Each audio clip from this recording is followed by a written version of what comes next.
Saris brothers శ్రావణ వేడుకలు అన్ని రకాల వస్త్రాలు శ్రావణంలో కూడా ఆషాఢం ధరలకే అమ్మకం. ఏరా పేర్నం బొట్లు శుభ్రంగా ఒళ్ళు తవ్వుకో. అట్లాగే అన్నా స్నానం చేయడానికి వచ్చావా కన్నా? నీ మరదళ్ళు వీపు తోమినట్టు జ్ఞాపకం రాకుండా చూసుకో చిన్నా. మరదళ్లే కాదు, వాళ్ళ జయజమ్ములు కూడా నా జ్ఞాపకానికి రారు. పితృవాక్య పరిపాలన.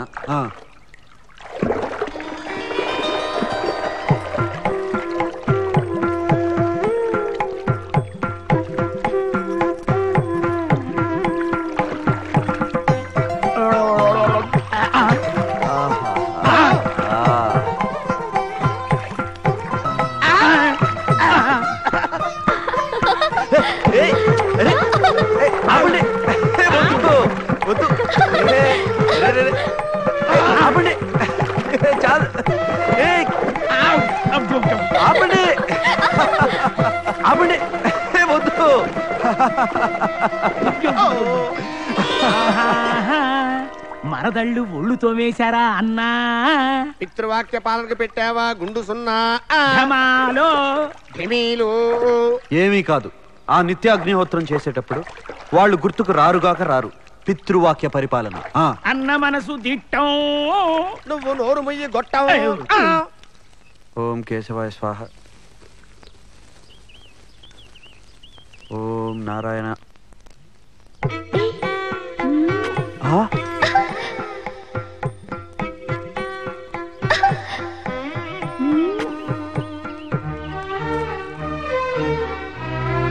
ఇంద్రుడు అహల్య కోసం, విశ్వామిత్రుడు మేరక కోసం, మనవాడు మరదళ్ళ కోసం, తండ్రికిచ్చిన మాట. మరదల్ని మర్చిపోలేకపోతున్నాను, నిజమే. కానీ పితృవాక్య పరిపాలన ఆచరించి చూపిస్తాను.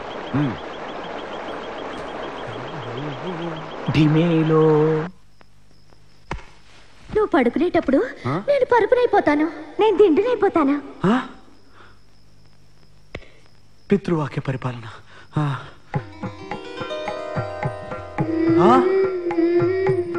పట్టులంగా కట్టుకున్న పరుపులా ఉందేంటి? ఓహో, ఈ దిండు ఎంత వెచ్చగా ఉంది. జీవితాంతం ఈ పరుపు దిండు వేసుకుని ఇలాగే ఇలాగే ఇలాగే ఇలాగే. ఆహా. ఏమిటి బాబు, ఏమిటి ఆపసోపాలు పడుతున్నావు?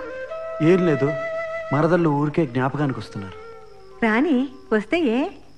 మరి నాన్నగారు మర్చిపోమని ఆంక్ష పెట్టారు. మీ నాన్నగారు నన్ను పెళ్లి చేసుకోవాలనుకున్నప్పుడు వాళ్ళ అమ్మ నాన్న కూడా ఇలాగే ఆంక్షలు పెట్టారు. కానీ వాళ్ళని ఎదిరించి నన్ను గుళ్ళో పెళ్లి చేసుకున్నారు మీ నాన్నగారు. లోక జ్ఞానం లేని దాన్ని ఏదో అజ్ఞానంతో అంటున్నాను. ఆ తర్వాత నీ ఇష్టం. అమ్మా, నువ్వు ఉత్త అమ్మవు కాదు, అమ్మల కన్నా అమ్మవి.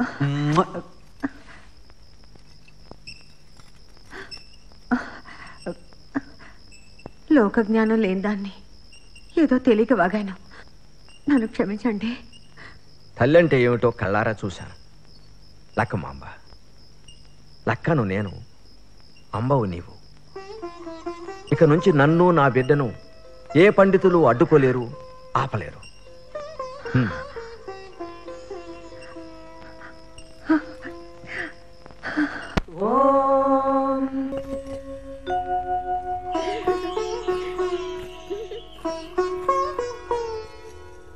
అలా వెనక నడుస్తున్నావేంటి బావా? రెప్పపాటు కాలం కూడా వృధా కాకుండా అందాలకు అలంకారమైన మీ ఆపాదమస్తక దర్శనం చేసుకుంటూ తరించాలని. పడిపోతావు బావా. మీ ప్రేమలో పడిపోయానుగా. సంకీర్తనలు రచించి ప్రపంచాన్ని పావనం చేయడం అంటే అదేనా? కామిగాక మోక్షగామిగాడు అంటారుగా, ఆ దారిలో పడ్డాడు. ఇక దారి మళ్లించడమే తరువాయి.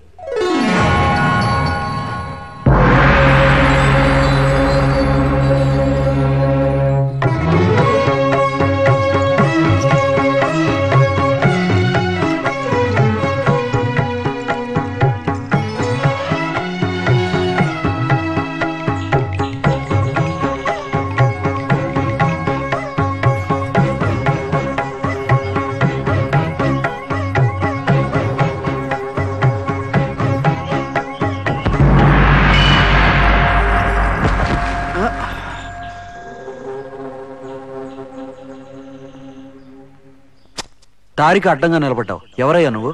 అడ్డదారిలో పడి వెనక్కి నడిచేవాళ్ళని అదిలించి ముందుకు నడిపేవాణ్ణి అని ముందు ముందు నీకే తెలుస్తుందిలే.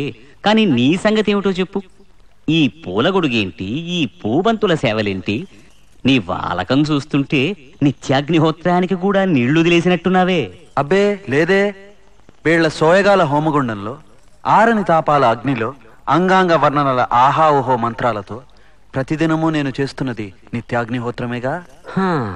దీనికే హా అనేశావే.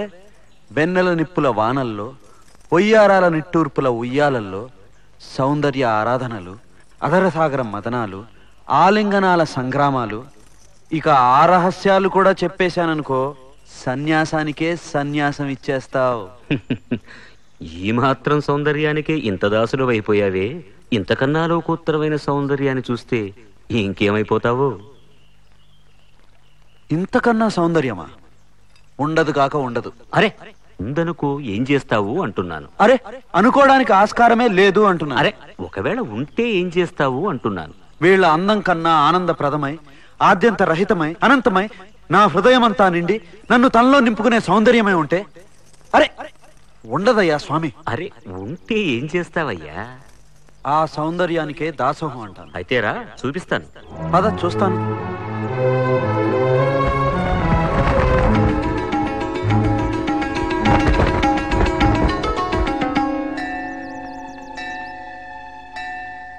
స్వామి, స్వామి, అటువైపు ఒకసారి చూడు స్వామి.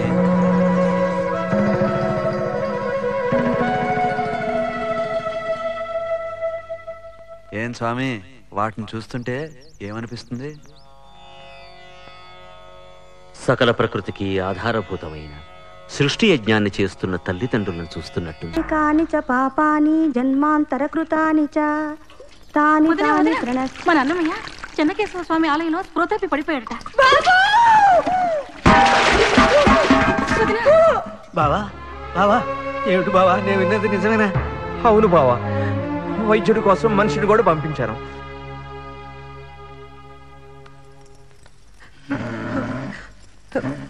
రండి చూడండి.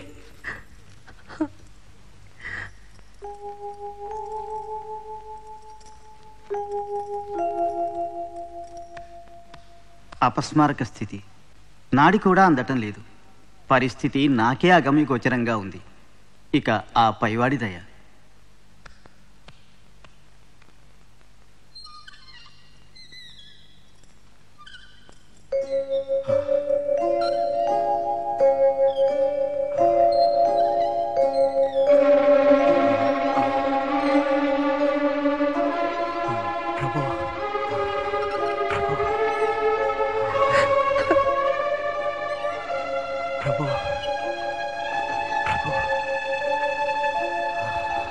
ప్రభు, అన్నమయ్య, బాబు, ఏమిటి బాబు, ఏమైంది? భగవంతుడా, నా బిడ్డని మళ్ళీ మామూలు మనిషిని చేయి.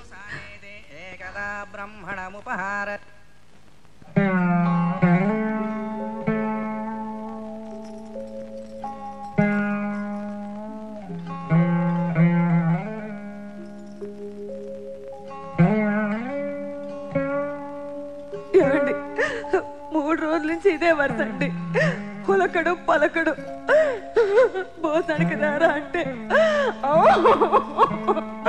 అమ్మా నేను ఇంకా భోజలేదా అంటున్నాడు. నాకెందుకు భయం భయంగా ఉందండి. బావా, నాకొకటి అనిపిస్తోంది. అన్నమయ్యకి ఏమన్నా పనులు పురమాయిస్తే ఈ స్థితి నుంచి కాస్త కోలుకుంటాడేమో అని. నన్ను అడిగితే మీ 50 ఏళ్ల జీవితంలో మొట్టమొదటిసారిగా ఓ మంచి ముక్క చెప్పారు. మరైతే మన వాడికి అసలు విశ్రాంతి అనేదే లేకుండా పని మీద పని పురమాయించండి, టక్కున కుదురుకుంటాడు. ఏ పని చేయించమంటావు బావా? ఏ గడ్డో దర్భో కోసే పని. సరే,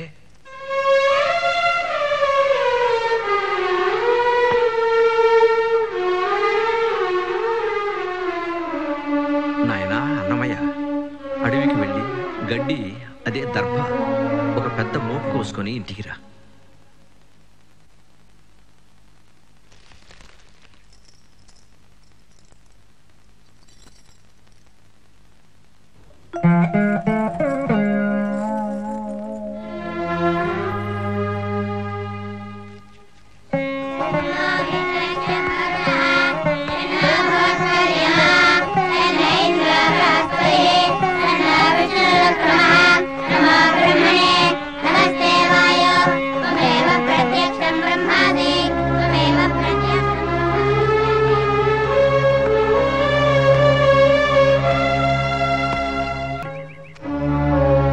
దీపాలు పెట్టే వేళ అయింది. బిడ్డ పొద్దుననగా వెళ్ళాడు, ఇంకా రాలేదు. నాకెందుకో భయంగా ఉంది. అమ్మా, నువ్వు అనవసరంగా కంగారు పడి మాకు గంగవెర్రులు ఎత్తించకమ్మా. అన్నమయ్యను తీసుకురావడానికి అమ్మాయిలు ఇద్దరు వెళ్ళారా? వాళ్ళతో పాటు ఊరంతా కదిలి వెళ్ళింది.